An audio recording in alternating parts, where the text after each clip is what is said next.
नमस्कार। आज हम भारत की स्वास्थ्य सेवा में हुए एक बहुत बड़े बदलाव की बात करेंगे। ये एक ऐसा कदम है जो हमारे देश के लाखों वरिष्ठ नागरिकों की जिंदगी को सीधे तौर पर प्रभावित कर सकता है। तो चलिए समझते हैं कि ये पूरी बात है क्या। तो सबसे पहला सवाल ये उठता है कि इस बदलाव की जरूरत आखिर थी क्यों। देखिए, ये आंकड़ा शायद आपको चौंका दे। भारत में 75% बुजुर्ग कम से कम एक पुरानी बीमारी से जूझ रहे हैं। ये सिर्फ एक नंबर नहीं है, ये हम सबके परिवारों की एक हकीकत है। और ये चुनौती कितनी बड़ी है? तो बात हो रही है करीब 6 करोड़ लोगों की। जी हां, साल 2024 में हमारे देश में 70 साल से ज्यादा उम्र के नागरिकों की संख्या लगभग 6 करोड़ है। ये एक बहुत बड़ी आबादी है और इन सभी को अच्छी स्वास्थ्य सेवा की जरूरत है। तो आखिर वो कौन सी चुनौतियां हैं जिनका सामना इस बड़ी और सच कहें तो थोड़ी नाजुक आबादी को करना पड़ रहा है? चलिए समझते हैं कि ये मामला इतना अहम क्यों है। देखिए, आज के हमारे बुजुर्गों के सामने एक साथ कई मुश्किलें खड़ी हैं। एक तो उम्र के साथ बीमारियां बढ़ती ही हैं, ऊपर से अब परिवार भी छोटे हो रहे हैं, न्यूक्लियर फैमिली का चलन है, तो सहारा भी कम हो जाता है। आर्थिक तौर पर भी देखें तो इस उम्र में कमाई के जरिए बहुत सीमित हो जाते हैं, और अगर कोई प्राइवेट इंश्योरेंस लेने की सोचे भी तो वो इतना महंगा होता है और अक्सर पहले से मौजूद बीमारियों को तो कवर ही नहीं करता। तो इन्हीं सब चुनौतियों को ध्यान में रखते हुए सरकार एक बहुत बड़ा कदम लेकर आई है। चलिए देखते हैं कि इसका हल क्या निकाला गया है। और ये समाधान है आयुष्मान भारत प्रधानमंत्री जन आरोग्य योजना, जिसे हम सब पीएमजेवाई के नाम से भी जानते हैं। ये वही योजना है जो पहले से ही जरूरतमंद परिवारों को अस्पताल में भर्ती होने पर हर साल 5 लाख रुपए तक का हेल्थ कवर दे रही थी।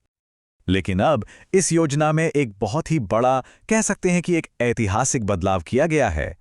11 सितंबर 2024 को सरकार ने इसका दायरा इतना बढ़ा दिया कि अब 70 साल और उससे ज्यादा उम्र के सभी वरिष्ठ नागरिक इसके अंदर आ गए हैं। और सबसे बड़ी बात, चाहे उनकी आर्थिक स्थिति कुछ भी हो। तो ठीक है, ये तो समझ आ गया कि स्कीम बड़ी हो गई है, पर इसका फायदा किसे मिलेगा? कौन कौन इसके लिए एलिजिबल है? चलिए इसे बिल्कुल आसान भाषा में समझते हैं।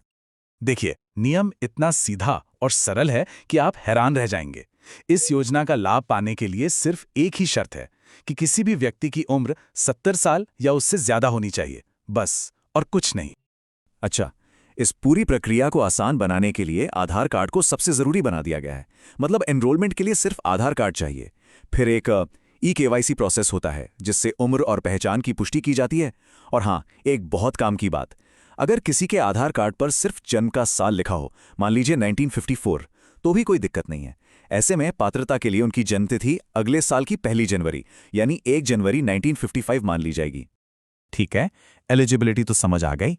अब ये समझते हैं कि फायदे मिलेंगे कैसे, क्योंकि यहाँ पर 2 अलग-अलग सिनेरियोज हैं, तो इसे थोड़ा ध्यान से समझना होगा। देखिए, इसे 2 हिस्सों में बांटा गया है। पहला उन परिवारों के लिए जो पहले से ही पीएमजेएवाई में शामिल हैं। उनके घर में जो भी 70 प्लस के सदस्य हैं, उन्हें 5 लाख का एक एक्स्ट्रा, मतलब एक टॉपअप कवर मिलेगा। ये तब काम आएगा जब परिवार का जो मेन कवर है वो खत्म हो जाएगा। अब आते हैं नए परिवारों पर, मतलब जो लोग सिर्फ इस 70 प्लस वाली शर्त की वजह से जुड़ रहे हैं। उन्हें 70 साल से ज्यादा उम्र के सदस्यों के लिए 5 लाख का एक नया शेयर्ड कवर मिलेगा। हाँ, और एक सवाल जो शायद कई लोगों के मन में होगा कि अगर किसी के पास पहले से कोई प्राइवेट हेल्थ इंश्योरेंस है तो क्या होगा? तो अच्छी खबर यह है कि इससे कोई फर्क नहीं पड़ता। कोई भी इस सरकारी योजना का लाभ उठा सकता है। प्राइवेट बीमा होने से कोई अयोग्य नहीं हो जाता।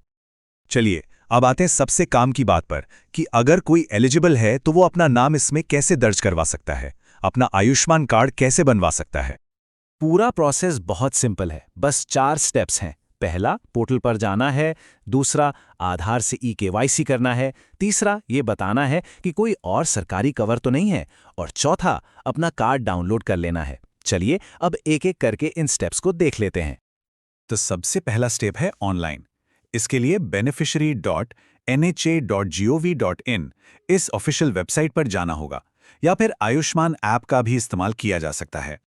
वेबसाइट पर जाने के बाद अगला स्टेप है ई-केवाईसी, मतलब अपनी पहचान को वेरीफाई करना।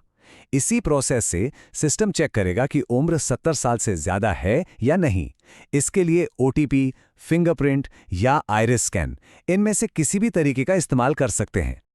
अब आता है एक बहुत जरूरी स्टेप। यहां पर ये बताना होगा कि क्या कोई किसी और सरकारी हेल्थ स्कीम का फायदा ले रहा है। अगर हाँ, तो दोनों में से एक को चुनना होगा, या तो वो पुरानी स्कीम या फिर पीएमजे। और ये ध्यान रखना जरूरी है कि ये फैसला फाइनल होगा। और बस जैसे ही ई-केवाईसी पूरा और अप्रूव हो जाता है, आयुष्मान कार्ड डाउनलोड किया जा सकता है। यही वो कार्ड है जिससे योजना के सारे फायदे मिलेंगे। अच्छा, ये जानना भी जरूरी है कि इतनी बड़ी योजना का खर्च कौन उठा रहा है। तो देखिए, ये केंद्र और राज्य सरकारों की एक मिलीजुली कोशिश है। इसमें दोनों सरकारें मिलकर एक तय अनुपात में, जैसे कि 60:40 के रेशियो में लागत को शेयर करती हैं। तो अब देखते हैं कि इसका असर कितना बड़ा होने वाला है। इन आंकड़ों को देखिए। इस विस्तार के बाद कुल मिलाकर करीब 4.49 करोड़ परिवारों के 6 करोड़ वरिष्ठ नागरिक इस योजना के दायरे में आ जाएंगे। लेकिन सबसे बड़ी बात यह है कि इनमें से 2.76 करोड़ परिवार ऐसे हैं जिन्हें पहली बार इस तरह की स्वास्थ्य सुरक्षा मिलेगी। तो आखिर में एक बड़ा सवाल मन में आता है। ये योजना हेल्थ केयर को हर किसी की पहुंच में लाने के लिए यकीनन एक बहुत बड़ा कदम है, पर क्या ये भारत में हमारे बुजुर्गों की देखभाल के तरीके को हमेशा के लिए बदल सकता है? खैर, ये तो वक्त ही बताएगा, लेकिन इस पर सोचना और नजर बनाए रखना तो बनता है।